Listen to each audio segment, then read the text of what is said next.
I'm happy to be here. I apologize for that. I really appreciate you guys having us out. It's pretty cool to be alongside my brother and doing this kind of stuff. And just kind of from where we came and to now, it's been quite the journey. So, on my end, I'm going to let Max take it over here a little bit. The first time I ever wrestled, I was 9 years old, and my dad threw me into a youth tournament when I was a kid. He pushed me into this youth tournament. Didn't really know what was going on. Didn't know too much. My dad just took the job at Michigan State as an assistant coach, so he was a Division I head assistant coach for them. Just took the job. He's in front of all his colleagues. Tosses me out into this tournament, and my first match, I was wrestling a girl, and nothing against girls though. They're tough, man, especially when they're that age. All right, so he tosses me out there, and the match lasted about 30 seconds, and I got headlocked and pinned.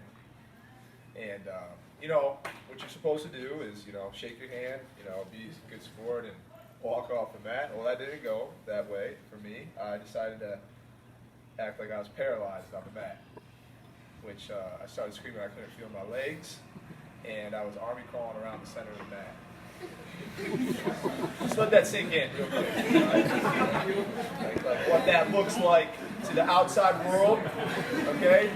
So you got my dad, who was a national finalist, two-time All-American, Olympic alternate from Minnesota. Pretty well-known wrestling name at the time.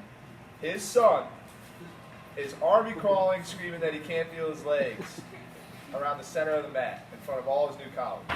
Now, to the outside, the trainers were on a different mat, they heard, and they're like, oh my God, kid's paralyzed. We got to get him to the hospital, so they run over. Then there's this huge spectacle, right? Everybody around the mat knows what's going on. All right, my pride's hurt.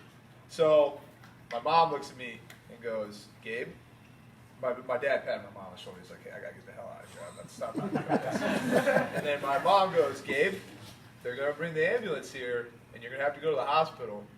And all of a sudden, I started to feel my legs again. Now, the point of the story, guys, is miracles happen every day, all right? And you can overcome any adversity. I overcame paralysis at the age of 9, all right? Inside of about 20 seconds, okay? Once I realized that they were going to take me to the hospital. But the incredible part of that story is I don't know how my dad and my mom managed to keep me in the sport after that first experience. I mean, you go through that, that's pretty traumatizing. But there was bribes involved. My dad always, he was coaching at Michigan State, so he always was bringing us into the room and, tossing. He would, our biggest role models when we were growing up were those guys on his team. And, he took us on the bus rides and that kind of stuff. That's where we learned to play cards and probably a whole bunch of other things that, from these college guys. And, they were just our biggest role models, so that really helped. And then at the same time, there was always, and I remember one time, Max might not remember, I remember one time, I quit wrestling all the time when I was a kid. I'd be like, Dad, I'm done. Hate it. Done. I just got beat up in practice or something. He'd be like, oh, that's fine. No problem. And I remember this one time the next day, he was taking Max to practice. Max never really had that problem. He was always was just loved it. And well, I guess little brothers kind of have the luxury, like watching little brothers do dumb stuff, right? And then deciding not to do it. Yeah. He's had that luxury for probably a good amount of things for me. So I remember one time he's taking Max to practice, and he's like, Max, come on, man, when we go to practice, we're going to go get ice cream after, we're going to go go-karts and do all this fun stuff. And he points at me on the couch, and he goes, Gabe, you stay here, you help your mom with the chores, okay? And I was like, all right, wrestling practice sounds pretty fun right now. So yeah, that's just kind of how we grew up. And then, that's just, the biggest thing for me was, I wanted to play football going into college. My passion more fell towards that side. And, I had a bad experience with recruiting. And I was like, screw this. And nobody's going to tell me based upon how tall or, or fast I am, if I'm going to be any good. And I knew wrestling, you kind of have control of your own destiny. The cool thing about wrestling is you don't have to be the most athletic, you don't have to be the fastest, you don't have to be the strongest. It's all really what you decide you want to be. It's all in your mind. And that's what really, drew me to the sport. And even my first year in college, I remember calling my dad after my first college open, I went 0-2. and I called my dad and I wanted to walk onto the football team at Cornell. Thank God he didn't let me do that. I wanted to walk onto the football team, and he's like, no, you got to finish what you started, Gabe. You finish this year, and then if you still hate it, we'll talk. But then he asked me, why? He's like, why did you decide to wrestle in college? Which I couldn't answer, which really just meant that I didn't really have a purpose of what I was doing and why I was doing it. So I was really just going through the motions, because I wasn't getting out of bed every day, motivated, because there was nothing driving me towards that. And I was like, all right, Dad, I'm going to answer. I'll call you back tomorrow. And that purpose formed over time through a lot of different difficult adversities all the way through my college career. And finally, I realized that wrestling was much more important than just winning and losing and, trying to become a national champ and trying to be an All-American and trying to become all these things. It's much bigger than that. Wrestling is the best sport in the world because it teaches you so much about how to become a better person. The things that you can apply into your everyday life. There's discipline involved. There's time management. There's hard work, obviously. You guys know what the sport's like. There's nothing like it. And wrestling just became that to me. It's like, well, there's a bigger picture involved. Even though it's really hard right now. Someday when I'm 25, when I'm 30, when I have a family and I have kids, I'm a father, I'm a husband, those things that I learned from those really adverse moments, those really difficult moments are really going to come into play and make me a better person. And I wouldn't be who I am today without this sport and everything that it's taught me. And that's kind of what wrestling's been to me. So, and I'm going to let Max take it now. Yeah, I'd like to kind of touch on what he's saying. I mean, he made a really good point about purpose, which I think that's something that, maybe young people aren't quite as clear on what their purpose should be, or, haven't quite figured it out yet, or haven't quite set their priorities, and maybe don't get out of bed for, the right reasons. I think it's easy to get caught up in a lot of materialism. And materialism can mean a lot of things. It doesn't mean you just want a new pair of shoes, Materialism can mean, like, even winning a state title can be a somewhat materialistic goal, or, really winning any level of title. For me, that's kind of something that I struggled with. And, I've gotten better at managing so when I was kind of early on in high school, and, I didn't really have struggles with Gabe, where I really wanted to quit. I've kind of always loved wrestling, but so I'm in high school, and I'm doing pretty well in high school, but then I see Gabe go to Cornell. He's my older brother, and, he starts, he's his freshman year becomes an All-American, and he kind of wins this crazy match against Ed Ruth, and his sophomore year he wins an NCAA title. His junior year he wins an NCAA title, and I'm kind of getting to the point where I'm like, man, I want to do that so bad. I'm watching him do that. And at this point, I'd won a state title in high school, and I'm doing pretty well, but it was like, no, I want to win an NCAA title. And I start putting all these kind of crazy expectations on myself. And, so I get out to college, and I'm going through my gray shirt, my gap year there where I'm training. I'm wrestling some of these open tournaments, and, there's a couple. I remember there's one that actually was the Edinburgh Open, and I went, and there's this guy I'd beaten so bad, like a few weeks before, and I went out and I got just murdered. I got turned over and pinned. You can probably find the match online. It's embarrassing, but anyways, I remember I was struggling with all these things, and I kind of realized then I had this talk with my dad where I was like, Dad, I don't feel like I'm having fun anymore. I don't know why I'm doing this. He was like, well, what's your purpose? And I was like, well, I want to be an NCAA champ. I want to be an All-American. I want all these goals. And he's like, well, that's not the right purpose. He was like, if that's really true, if that's why you're getting out of bed every day, he's like, you're just using wrestling as a way to validate yourself. He was like, and that's not why it should be used. And I was like, well, Dad, then why should I wrestle? He was like, you should wrestle because it's the purest way to live your life. He's like, you should get out of bed every day, and you should take satisfaction from the work you do. He was like, you should take satisfaction from the way that you treat other people, and you should find a way to love just improving in the sport and growing not only as a person but as a wrestler. And from there on out, my college career kind of turned around a little bit. I started doing better, and I didn't have all those crazy expectations anymore where I was like, Gabe was an NCAA champ or he was an All-American as a freshman. I have to do the same thing because that's just not healthy. And all I was really ever trying to do was I was setting these expectations on myself that I wasn't ready to meet yet. I couldn't really grow and develop organically because I was just worried about being something that I wasn't, instead of just worried about getting out of bed to go to work every day.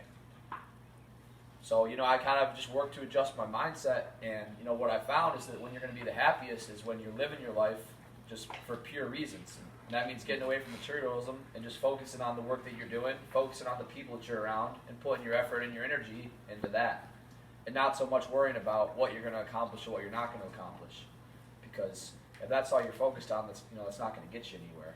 And that doesn't mean that, those goals, they don't exist, because they do. We all have goals. We all have things that we set out to do. I mean, man, I was an All-American as a freshman, and sure, that was awesome. Do I want to win an NCAA title next year? So bad. But it's not my purpose. And I feel like it's really important to be clear about that. And that's something that's helped me a lot. So I think the thing that I appreciate most about wrestling is it's taught me what my purpose is. And my purpose is to work hard because I love that, and it's a pure way to live my life, and my purpose is to treat other people well. Because you're only as good as the way you treat other people.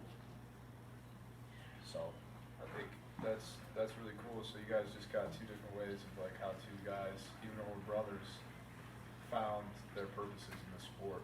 Two different circumstances, completely two different people, but at the same time, that it's interesting how you get your path there. I think when you get cloudy is when your goals come before your purpose, and your purpose don't drive your goals. And what Max was talking about is, his situation was a little bit different than mine, and our pathway to finding that.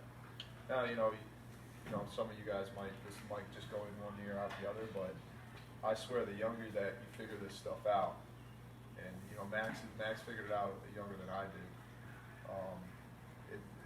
It will help you with the rest of your life. I just did my first year out of college. Probably, honestly, probably my most difficult year for me, because I was so used to being a competitor, focusing on myself. And in wrestling, it kind of teaches you a little bit to be selfish, right? Because you kind of take care of yourself, you take care of the team. It's not like football where you're all kind of coordinating together, on a play or anything like that. In wrestling, you go out there, you pin the guy, you did the best that you can for your team. So I think coming out this year, it was really hard for me to adjust from going from being pretty, innately selfish in order to be successful to, going into coaching, which was a very unselfish thing. It's a very unselfish profession.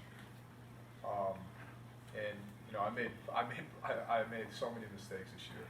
I really did, as a coach, because I would still drift back into my mindset as when I was a competitor, and I would still make very selfish choices instead of just looking out for some of my guys. And I guess my point is that you really never stop learning as you go through the sport, and you keep the sport a part of your life and close to you. Because this past year, I just turned 24 today, and I'm still learning so much about myself. And to have a brother now as a coach while he's competing has also taught me a lot too. And I swear, you learn the most in your life in your most adverse times, in your hardest times, where it hurts the most. You guys know the feeling, when you mess up or you do something wrong, and it hurts so bad because you did something wrong. But you definitely, there's only two ways you can go. One, you can just let it overtake you, or two, you take a step back and you fall back on some of your mentors and the people that have been there with you your whole life, and it teaches you, and you learn from it, and you get better. Everybody's good when they're doing good. You know what I'm saying? Everybody's great when all the stars are shining and you're winning everything. But those adverse moments are really what define your character. So. Can I ask a question in the group? How many of you guys have ever felt really stressed out when you're wrestling, when you're competing? You don't raise your hand, you're lying. Right? I mean, it's stressful, right? Because I think one of the most stressful things about the sport, and I think one of the reasons it builds such good character is because, there's not really, when you go out there on the mat, there's not anybody else to fall back on, right? It's kind of on you. you know, you're accountable for your own successes and failures. But I mean, I guess if I could get one message across to all you guys today about kind of stress and dealing with that and that anxiety is, you know, ask yourself, you know, what is my purpose? Because your purpose shouldn't be to win that match. I mean, your purpose really should be to go about your preparation the right way and to work hard. And, you know, I know it's cheesy or cliche, but you kind of knew that you had taken care of all your stuff the right way and that you've done everything that you could. And I think if your purpose is to win, you know, that's probably why you're feeling so stressed. I know it was for me at least. So. Yeah, my purpose is to just continue to try to be the best possible version of myself in all aspects of my life, and try to approach everything fearless. So that was kind of, you know, some serious, you know, stuff about like us mentally. But, you know, does anybody have any questions at all about college, Cornell, anything like that? Keep in mind, we weren't like high school superstars by any means. By the way, you know, we weren't your Mark Halls and those kind of kids coming out of high school. You know, we were just a couple blue collar kids from West Michigan. So, you know, we've been through pretty much it all. You know, all the kind of things that you probably guys can think of, we've probably been through it. So please ask as many questions as you can. Don't be shy. So you said you like football first, more Yeah. than wrestling. So why'd you like football more than wrestling? I was, you know, I just had more success in it in high school than I did wrestling. I was a good high school wrestler, don't get me wrong, but I was, you know, a better football player. And honestly, it wasn't as hard. Football's hard. You know, it's physical, and it's a contact sport, and everybody knows that. But man, wrestling makes you really dig deep in yourself like nothing other. You know, there's nothing like being in a room with 25 other guys, or how many guys are on your team, and you're going through those same sacrifices day in and day out. There's nothing that like brings you together closer than that. And when I started to kind of realize that, like my best friends in the whole world, we're best friends because when I was getting beat up in practice, and I could look over and make eye contact with him while he was going through the same kind of pain. You know, where you're doing that extra sprint, you look over at your buddy, and he feels it too, but you guys are pushing through that. There's something just so unique about that when you sacrifice together that makes you just so much closer. You know, in football, you don't get that as much. And in high school, I didn't understand that. So football was just easier, and I was better at it. So I liked it more. Thank God that everything happens for a reason, I swear. So Max, you said it, but I kind of want Gabe to answer this question. So you said you should wrestle because it's the purest way to live your life, which I thought was pretty profound. So a lot of these guys, maybe they won't wrestle in college, maybe they're going to be seniors. You know, after this year, wrestling's done for them. But how can we as coaches and you as camp counselors instill that wrestling remains a part of their lives and the ultimate vehicle of success? It's not wrestling itself, it's what you take from it, right? So how do you keep wrestling a part of your lives? It's not the actual wrestling itself, it's not the actual act of wrestling, it's everything that you learned that you apply to your life afterwards. You know, because sports do it for us all someday, right? So the most important thing about the sports and why it's so great for young people like us to do them is it provides a whole set of adversity that a lot of people wouldn't get otherwise. So how do you live pretty much what Max was saying? It's not actually, not everybody's able to stay involved in the sport, but you represent it by taking the things that you learn from it, from all those adverse moments in your life, and applying it to when you have real responsibility, really things that matter, that actually true happiness comes from. True happiness doesn't come from winning a national title. I'll be the first to tell you that. I won 2 national titles. Does not come there. I'm not even the most proud of winning. That's not my most proud moments. You know, the things that I'm most proud of, that I hold the closest to me now, are the relationships that I developed and the kind of person that I am still becoming through all my experiences in wrestling. So the way that you carry wrestling with you the rest of your life is the things that you take from it and you apply it to when you have to put dinner on the table for your family, and you have to put roof over their heads, and you have real responsibilities. People relying on you to do things and step up to the plate. That's what wrestling helps you with. And if you're able to take those things and apply it to that stuff when it really matters, that's how you keep wrestling a part of your life, no matter what. Even if you're not involved in the sport every single day. Does that answer your question? That was awesome. Anything else? They don't have to be so deep, too, guys. You can ask us anything. I mean, anything. Actually, I had a question for the group. Before I'll get you next. I'm interested to hear what that. Yeah, for sure. Is anybody here play Fortnite? What? Everybody plays Fortnite. Heck yeah, you guys gotta add me. Yeah. We'll go play right now. We have a PS4. You have a PS4 here? Same. Let's go. All right, we'll catch some dubs. Don't worry. All right. You guys are on PS4? Okay, you gotta add Dax Mean. It's like Max Dean, but with the first letters flipped. Oh, that was a good one. Dax Mean, yeah. He likes it back He there. liked it back there. All right, hold up. All right, we do got a question. What's your question? What's the best thing you've taken from wrestling? Like, motivation from it. The best thing I've taken from it? I mean, I'd have to say just, kind of what we've been touching on a little bit, but I can be more specific to that. It's just like the lessons I've learned from it. And I'm not done wrestling, so I guess I'm not necessarily done taking things from the sport either. But, for me, I think the biggest lesson I had was just being my own person, and just setting my purpose aside from my goals and knowing which comes first.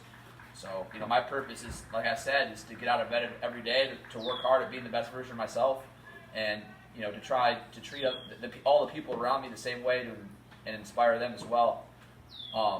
And I would say, like, coming to realize that and just learning and growing in that, it just makes your life more fulfilling and better. And, I kind of draw from that. So I would say that's the best thing that I've taken away from wrestling is just, realizing, like, yeah, I am my own person and this is the way I'm going to live my life.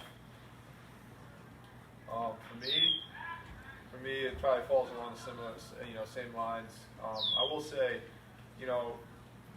I thought I couldn't love the sport anymore than I already did after competing and having the experiences that I did and doing that kind of thing. But when I stepped over into a coaching role and being there for when your little brother becomes an All-American for the first time, or and he's he goes after that national title for the next 3 years. I know, like, the feeling that I had when that happened, I would experience. It was like no other experience I've ever had in the sport. Because there's one thing if you do it yourself, it's very, very satisfying. It's a great, amazing feeling. But when you care and love about somebody so much, and you watch them work so hard, day in and day out, and accomplish something that they care, that one of their biggest goals ever since they were little kids, and you've been growing up together in the same house together for that long, there's nothing like that. So that's probably that moment was by far the coolest moment I've ever had in the sport. I'll never forget it. I'll never forget the feeling that I had. So. I mean, it's awesome, how many of you guys have brothers that wrestle, or brothers that you play sports with, or just brothers or sisters, Yeah. It's pretty cool. I know that you guys are all in high school or younger, so a lot of times your siblings probably drive you crazy. Gabe and I, we were roommates growing up. We always shared a bedroom and stuff like that, and there's times that I just wanted to punch Gabe in the face so bad, and everything. I'm sure I did some stuff too, but man, I'm telling you that when you get older, the more you're going to come to realize is that those memories with your siblings, you're going to cherish those more than anything. And we are blessed that we get to continue to kind of share some of these moments together. But for all of you, just kind of realize that that doesn't. For us, it won't always necessarily, at least in sports, last forever. And for you guys, kind of the same boat. So enjoy those. And when I say siblings too, even just it doesn't even have to be blood, just teammates that you're close with and stuff like that. I mean, you guys are all here at camp. You know, you're learning and you're wrestling, you're working hard, but also you're doing some stuff where you're goofing off and you're playing Fortnite, and you're, you know, I see some people fishing and there's some different outdoor stuff. So just enjoy that, because you guys are gonna look back on this as, you know, it's gonna be a fond memory. Yeah, couldn't have said it better. Anything else? Yeah. See, your dad was a big influence in wrestling. Yeah, definitely. Yeah, both of us. Yes. Sure. So he, and I think the most important way that he was a big influence on my wrestling is that I've always known that I never had to wrestle for my dad. You know, I think some parents, you know, they want so much for their kids and they feel so much, you know, they want them to accomplish so much, but you know, at the end of the day, like, that's a lot of pressure to carry as a kid. And for me, I knew that I could walk in, you know, and tell my dad, hey, like, I want to quit wrestling, and you know, he wouldn't love me any differently. So, I mean, I think he wanted me to learn a lot from the sport, and he always led me to it, but I never had to do it for him. Every time I had a low moment, or I was in an adverse moment in wrestling, the first person I'd call would be my dad. You know, he always knew what to say, how to say it, and how to get his point across to a point where he'd just bring you all the way back around, and he still does. It's the wisest, you know, dude I know. I mean, necessarily, it doesn't always have to be a dad for everybody too, you know? I mean, like, hopefully, you know, we all have a dad, but, you know, if not, there's coaches that are great mentors, or, you know, it can come from anywhere, but I guess we all have people that we look up to, right? So. Our dad was our high school wrestling coach. So, we had that. My uncle was our high school football coach. So we played football for our uncle in high school and wrestled for our dad. So family, just all around. Anything else? All right. Happy birthday. Hey,